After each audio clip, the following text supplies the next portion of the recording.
Governor Miller has decided that he does not want to retire in his last 3 years as governor. And he is putting forth some very bold initiatives. I want to talk to you about one of them today.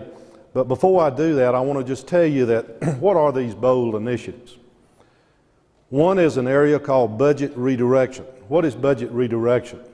Budget redirection simply is making agencies accountable for their decisions, make agencies decide some tough choices in the budget. Typically what goes on in a budget, and Tom knows this very well, and nobody knows it any better than Bubba McDonald, but sitting back there as former chairman of the Appropriations Committee. Agencies typically put in a wish list, and that wish list quite often could be half the existing state budget. It's not at all unusual for agencies to ask for $3 or $4 billion in new money when there's only going to be $400 or $500 million new dollars available. So what budget redirection is about is forcing agencies to make a difference in the way they think through their budget and present it. The governor has said to all of his agencies, I want you to present me a budget for FY97, which is 5% less in operations than your existing budget, the FY96 budget. I also want you to give me a budget in FY98. And in FY98, I want that budget to be 5% less than the budget in FY97. No more of this wish list stuff. I will let you suggest to me some budget redirection from that 5% reduction that you're making. Some 20 agencies in this state, in the governor's recommendation, will have less money in their FY97 budget than they have currently in their current budget. And that's a very, very different approach. The second major initiative that we have is privatization, which I'm going to talk to you about. And the third one, and I think perhaps the most effective way to control the size and scope of government is by limiting the amount of money available to the government to spend. The tax cut that the governor is proposing does exactly that. When it goes fully into effect, that tax cut will amount to about $500 million annually in reductions of funds available to your government to spend. It's going to require this governor and future governors to make some very tough choices. But personally, I think that's good for government. The fourth thing that we are doing, we are stepping into an area that many governors have tried around the country and very few with any success. We've got in Georgia a system we call the merit system. The merit system was created in 1943. The purpose of the merit system was to do away with the cronyism, political cronyism, that was of that day. Well, it's not 1943 anymore, it's 1995. Today, we have a system which is so bureaucratic you cannot believe it. It takes a mound of paperwork about like that and 6 to 8 weeks to fill a position, sometimes longer than that. To fire somebody is a 12 to 18 month process. If you want to reclassify a position in state government, you're looking at an 18-month process and just an enormous amount of paperwork. What the governor is proposing is that after July 1 of 1996, all new hires in the state would be in the unclassified service. We will not impact existing personnel. Lawton Childs in Florida tried to do away with the civil service system in Florida and lost that one badly. We don't want to make that same mistake. It also means that if you take a promotion from, say, Secretary 1 to Secretary 2, you would go into the non-merit class after July 1, 1996 as well. So those are basically the 4 initiatives. I want to look at today with you at the initiative of privatization. And as I do that, I want to tell you that I'm very pleased to have one of my board members present today, Senator David Ralston, who is the newest member of the Governor's Privatization Commission.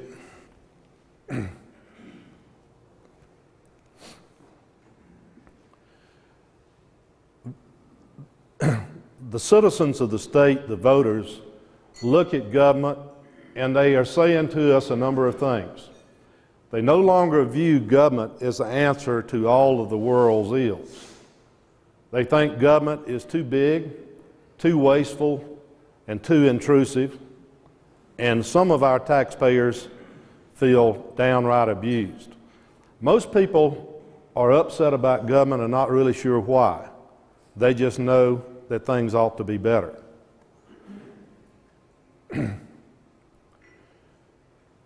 One of the problems that we have in government is the incentive to be efficient and productive. And I have a lot of people, I get into discussions a lot of time with legislators and others who tell me, let's fix government. I want you to understand that it's very difficult to fix government because we like the very basic incentive that makes the free enterprise system work. And that incentive, of course, is profit. In the government sector, if we reduce our budget or if we don't fill all our positions, our reward is not positive, it's negative. Tom mentioned that I've tried to run a fairly conservative shop. The Department of Natural Resources in 1995 is basically the same size it was in 1972. But it has many, many more programs attached to it. I'd like to say that we got rewarded for all of those innovative things that we tried to do to accept new responsibility without adding personnel. But the truth is, I could take you time and time again and show you where we did not fill positions because we could not justify them, and only our reward was to have those positions taken out of our budget. Or if we didn't spend all of our budget, our reward was to have our budget reduced. So it is very, very difficult to build into government a positive incentive. Another very major problem with government is that those of us in government don't have an ownership in what it is we're doing. Tom, I would be scared to try to figure out how much money I was responsible for spending in 25 years in government. Probably $3 billion or so, maybe more than that, I'm not sure, a lot. None of it was my money. I wasn't an investor. I didn't have an ownership in those decisions.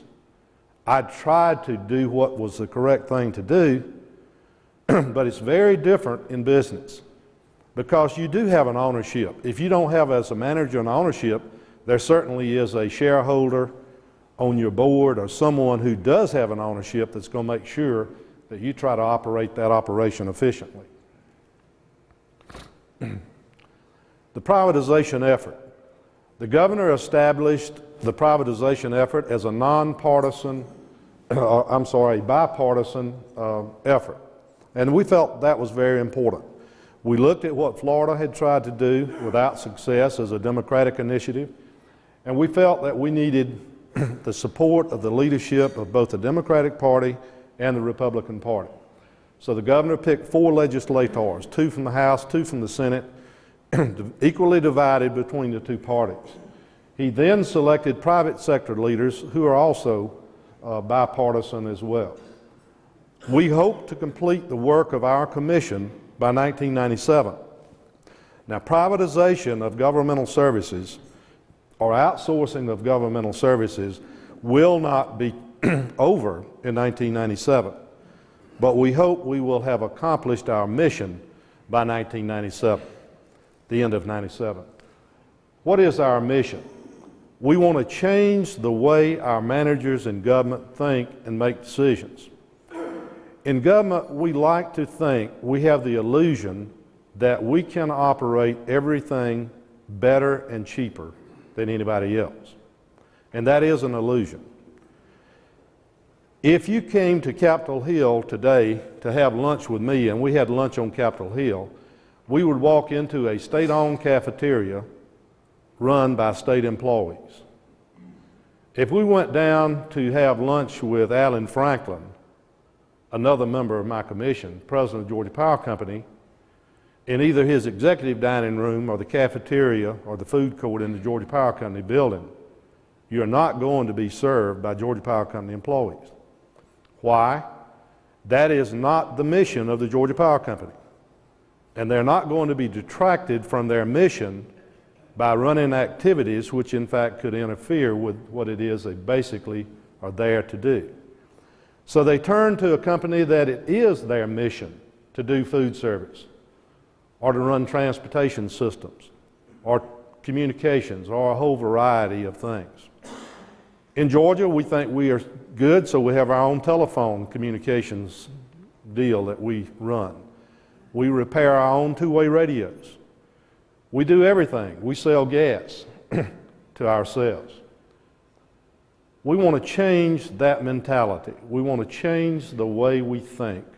We want our managers to begin to think privatization and outsourcing, and let us concentrate as agency heads on our basic mission. One of our other goals is to remove the legal impediments that we have to privatization and outsourcing. The biggest one of those will probably require a constitutional amendment, although we're researching that issue. We cannot contract with a private entity as a state agency directly for more than 12 months at the time. It's interesting, however, that we can contract with the government sector, local government, state agencies, or the federal government for up to 50 years. But we can't contract with the private sector but for 12 months. Finally, we want to identify candidates for privatization and outsourcing and see those through to success to make sure that the policies, procedures, and methodology that we have set up works properly. What are the keys to successful privatization? There are basically three keys. The first of those is that we want competition among service providers. We don't want to deal with sole source operations. Now, you have probably heard a good Bill. If you read Bill Shipp, for example, Bill is a great friend of mine. Bill remembers what happened way back in history and has forgotten, I think, sometimes that it's now 1995. But if you look at, say, Lake Lanier Islands or Jekyll or Stone Mountain, we had some bad experiences with privatization. Why did we have bad experiences? Because in every single case, we dealt with a sole source service provider. People walked in the room to the Jekyll Island Authority and said, we want to build a hotel, and let us have this piece of property over here. And they sat down and negotiated a deal with those particular people. They may or may not have had any experience whatsoever in running a resort hotel. They may not have had the financial resources necessary to see through what it was they were proposing to do. And they failed. The last privatization project that we have done was the privatization of the Brasstown Valley facility that the governor has caught some heat about up in Towns County. We put that out on a bid basis, request for proposal. We had 12 companies come to the table. It gave us the opportunity to look at the background, experience, success, failures of each of those 12 companies, compare them to each other, what it was they were proposing to do, their financial backing, and so forth, and it allowed us to pick the best of those companies. And to date, that project has exceeded everyone's expectation in performance because we did what it works best in the free enterprise system. We took advantage of competition. The second thing we want to do is have good performance-based contracts. Back in the early years, we did not have good contracts, and they were unenforceable. We want to know in our performance-based contracts exactly what it is we expect from the private sector, and the private sector needs to understand exactly what we expect from them, or what we expect them to provide to us. If it's dealing with cleaning a building, then how clean is clean? How many times a day do you want the restrooms clean? How many times do you want the trash cans emptied? Very specific performance standards. And then we have to do a good job with contract administration of those standards. And those are the keys to successful privatization or outsourcing. In the past where we had failures, we generally failed in all three areas, not one, but all three areas. And as a result, we had failures. If you can't read that, that says, warning, this agency is protected from downsizing by entrenched bureaucrats. And that certainly is a major problem for us, but it is not our only problem. There are two big barriers to privatization. The first of those is a little bit difficult for some people to understand. But in the executive branch of government, in the Governor's Office of Planning and Budget, in the Governor's office, at the agency level, and all throughout government, in the legislative branch as well, there is the fear of giving up power and control. And privatization and outsourcing will certainly reduce your power and your control. I found early on, I was surprised to find that budget analysts actually were resisting our privatization and outsourcing efforts. And then I realized that it was once again the issue of the loss of power and control. Another very big factor is we like to think we do things cheaper, but the truth is, in general, the government does not know what it costs to do anything. We don't have a clue. If you ask us, how much does it cost to put gas in a state vehicle, we will tell you, look at the DOAS contract for purchasing gas. I don't know what it is, but let's say it's 87.9 cents a gallon. Then we'll say that's what it costs to put gas in a vehicle. We'll say, wait a minute. Who put in the tank? Don't we have to put in the tank? Don't we have to buy the tank, install it, maintain it? Don't we have to put in the pump? What about keeping all the records of putting gas in that vehicle and maintaining all the records necessary? What happens if there's a leak in the tank? Now, incidentally, finally, we have gotten some attention in this area. Why? Environmental concerns. We have gas tanks, underground gas tanks in this state where we have we pump as little as 2,000 gallons of gas a year out of those tanks. And it's going to cost us $150,000 to clean up the environmental problems associated with the tank leaking. Now, how much did that gas cost per gallon? Was it 87.9? I don't think so. And that's the problems that we run into. I want to just show you quickly a look at one facility, and that is the War Veterans Nursing Home in Milledgeville, Georgia. Now, most of you probably didn't know we had a War Veterans Nursing Home in Milledgeville, Georgia. I didn't. We also have one in Augusta. Everybody, I think, would support the concept that people who served in military conflict deserve to be taken care of, and that was the purpose of these war veteran nursing homes.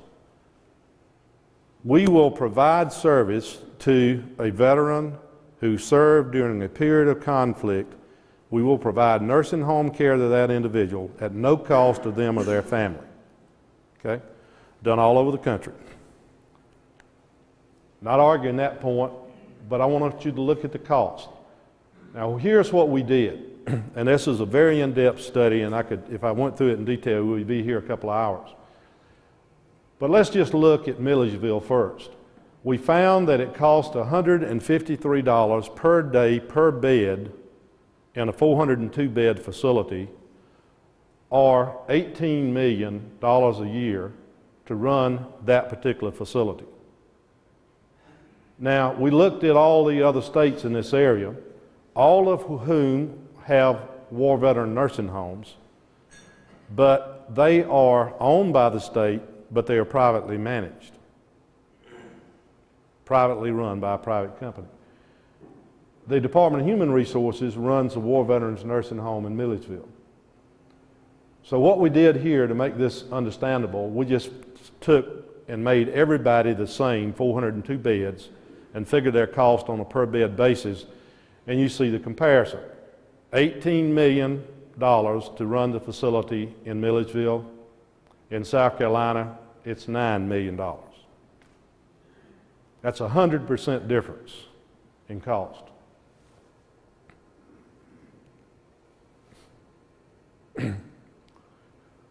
We looked at the number of employees to patient ratio, and incidentally in Milledgeville, the 402 bed facility there is actually, they only keep up an average of about 365 patients, but to give them the benefit of the doubt, we just went ahead and figured it on 402 beds. Here again, we equal the number of beds per employee based on these other states. In Milledgeville, we have 462 employees for 402 beds, compared to South Carolina at 293 employees if you had the same number of beds. That's 169 fewer employees in South Carolina, with the facility being run by the private sector as compared to the facility being run by the government sector. Number of medical doctors. Keep in mind, this is not a hospital, it is a nursing home. In Milledgeville, we have 7 full-time MDs on staff at the facility. And that cost us $2,036 per bed per year. In South Carolina, they have a contract with 3 doctors and call them in on an as-needed basis, and their cost of $327 per bed per day, per year, I'm sorry. A fairly dramatic difference. Even Augusta's costs are considerably higher, although they are considerably lower than the Milledgeville facility. Let's look at a completely different area. This is Lake Lanier Islands. Lake Lanier Islands is an absolutely beautiful facility. It consists today of resort hotels, championship golf courses, and water park, major water park primarily. One of the hotels on that particular facility is operated by the Stouffer's Corporation. It was built with private money, and it is run privately. The state, beginning in about 1988, began the construction of a new facility called the Hilton. We only fly the Hilton franchise flag, but the state of Georgia operates that particular facility. It is in direct competition with the Stouffer's Pine Isle Hotel, which pays taxes, ad valorem taxes and income taxes, and was privately financed. We built a very similar facility going after exactly the same clientele with public money. We don't pay taxes, ad valorem, or income taxes, and we're in competition with a company that pays us $950,000 a year in land lease rights, Stouffer's. The question then, purely and simply, that the Privatization Commission took under consideration recently is, should the government be in this business? Is that a legitimate function of government? And we made the decision that it is not. And therefore, the Commission has recommended, and the Authority Board yesterday agreed, to put out for proposals to the private sector to lease that entire facility for the remainder of our lease with the Corps of Engineers, which is 41 years. You might ask us, why don't you sell it? We don't want to sell it because we don't own the land, and the land has great value. We come out better if we simply lease the entire operation out. And when I say the entire operation, we mean everything from when you come in the front gate to operating the water system, the road system, the sewer system, the whole 9 yards. And that is on the market today. Okay, who's it going to be? It's a question we ask quite a bit. We hope it's going to be a lot of things: prisons, welcome centers, rest stops, revenue collections, delinquent tax collections, detention centers, maintenance of facilities, automobile fleets, security, rehab centers. Governor has asked us to look all across state government and do what makes sense. He has recently put together a team of teams of department heads, 6 teams, to look at all areas of state government and give him a report back on what areas should be offered for privatization or outsourcing. This is going to be a fun job. It's also going to be controversial because not everyone agrees with what we are doing.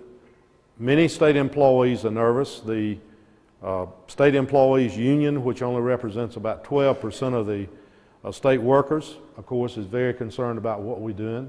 There is some concern in the legislative process and some in the executive branch as well. We intend to press forward. We're going to do carefully and meticulously to try to carry out our mission of changing the way the government does business. We need your help and your support. It's been a real pleasure for me to be with you today, and thank you very much.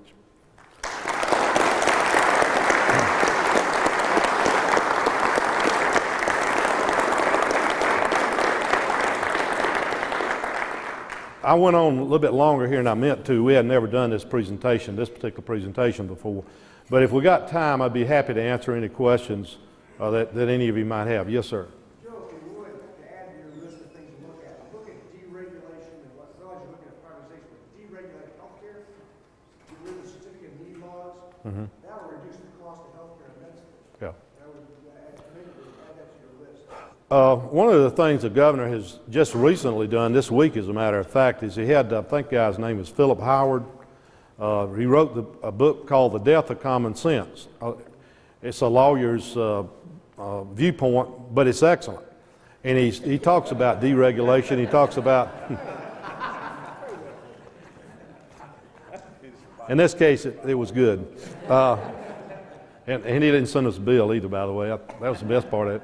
But it makes a lot of sense when you go through that process and you understand the stupidity of some of the things that we do.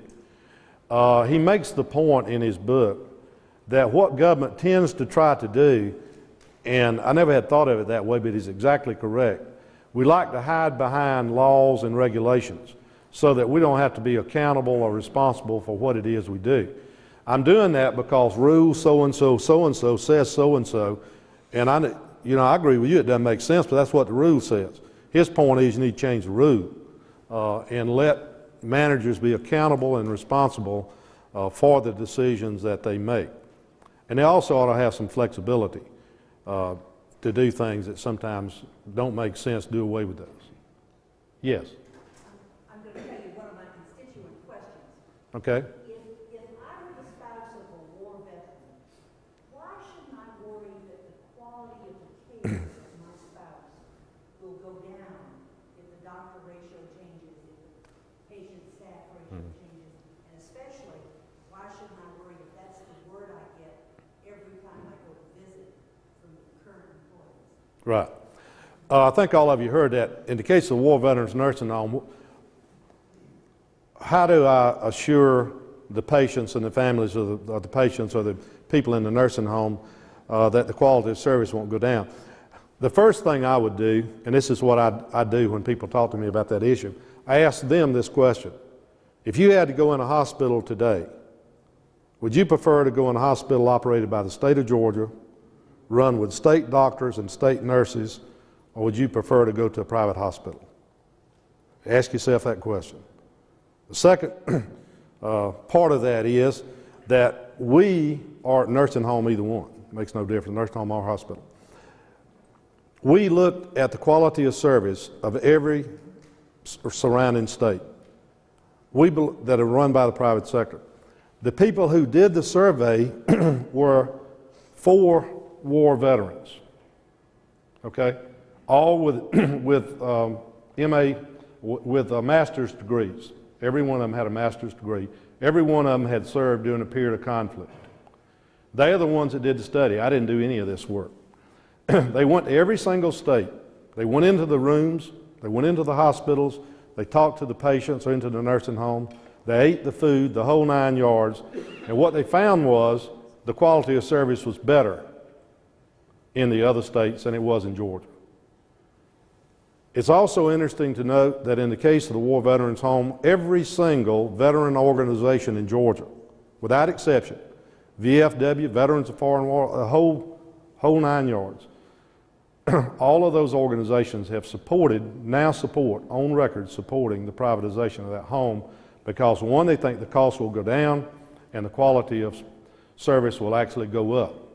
Now, what's being said is a very cruel thing. You got employees going in there telling them this thing's going to go to hell, you know, there are not going to be sufficient doctors here and all of that. But if I have my choice, I go see a private doctor, not a government doctor. Yes? Dick Williams, in a recent column in the Journal of Constitution, revealed a memorandum of understanding between the mayor of the city of Atlanta and the union, agreeing not to contract or subcontract out any services. I wonder if you could comment on that. Yes, I can comment on that.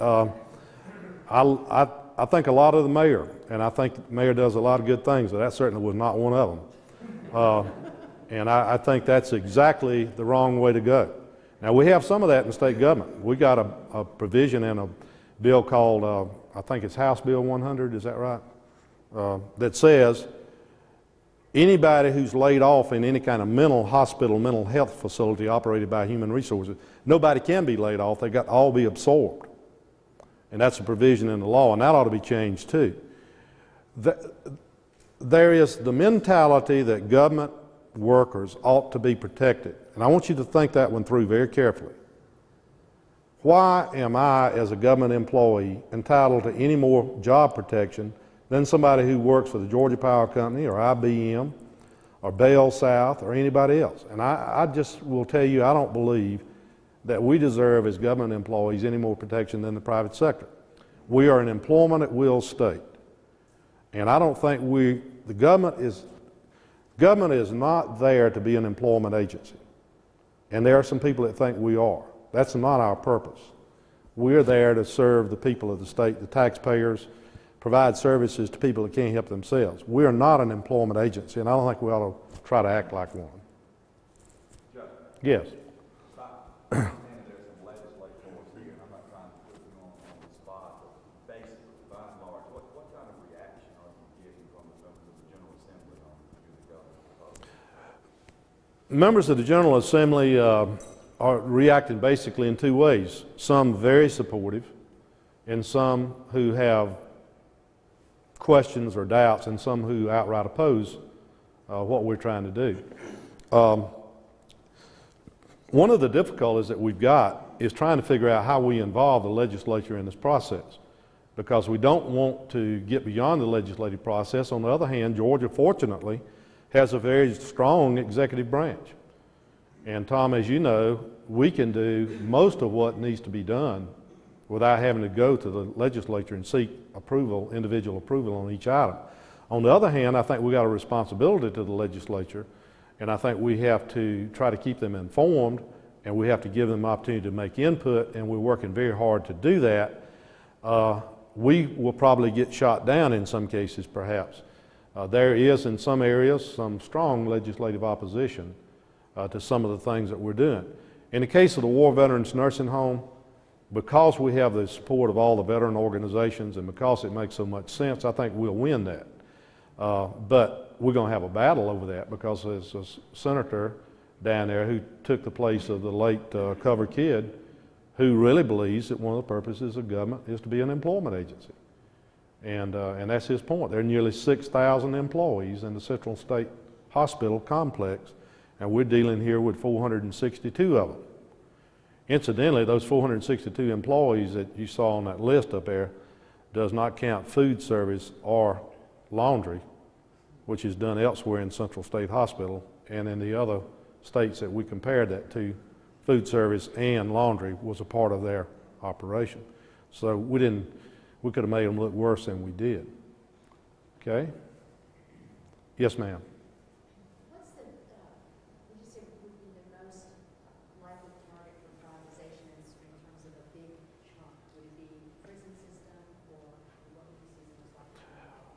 Well, human resources is where a lot of money is.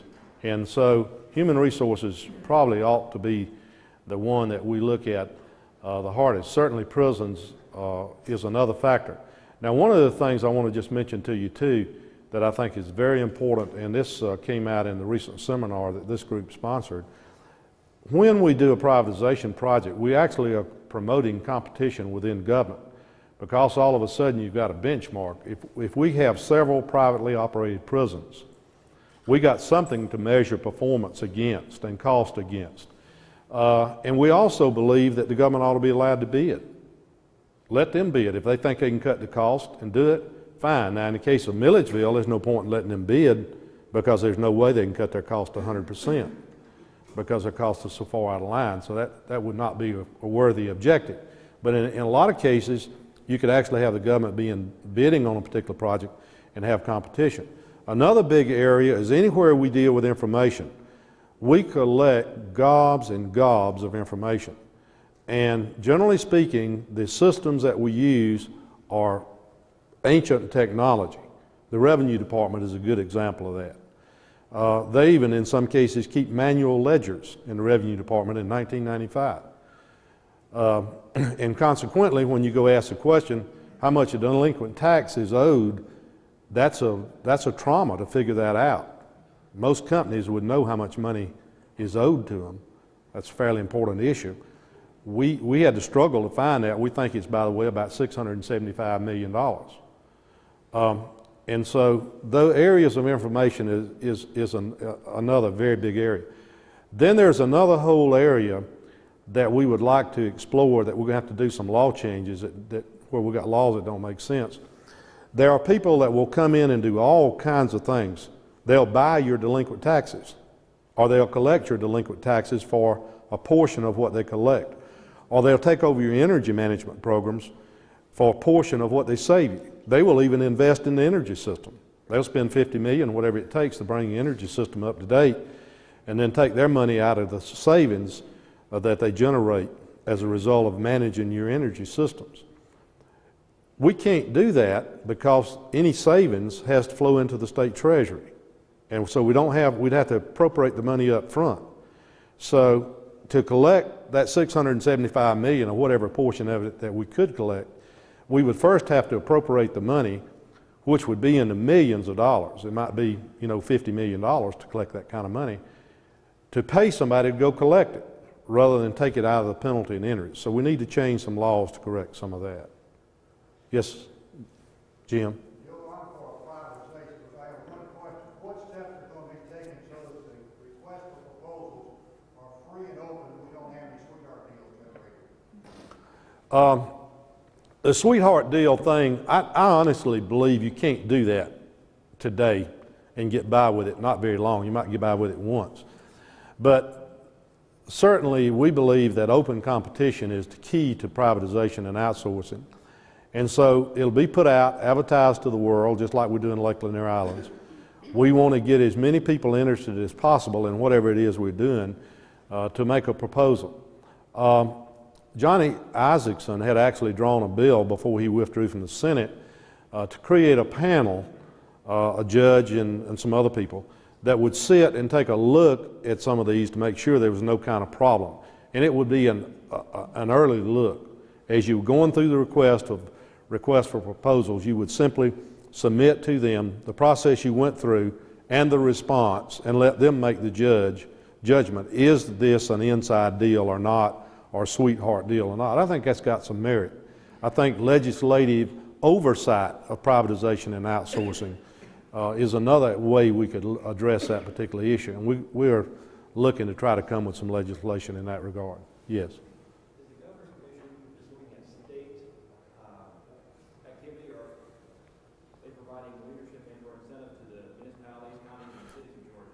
Our job is to look at state activities, but we have conducted meetings with the Association of County Commissioners of Georgia and the Georgia Municipal Association, and we are encouraging them to form a parallel effort. We actually are receiving calls weekly from city and county officials asking us help guidelines in doing privatization and outsourcing initiatives, And certainly we are going to continue to encourage that. But our primary mission is the state. I've enjoyed, yes, sir, Don. One kind of outline question or comment, Joe. I've seen a lot of government proposals and so forth, and quite often they're so detailed, so restrictive, and so forth, that what you're really doing is exporting a great deal of the government inefficiency into the private sector.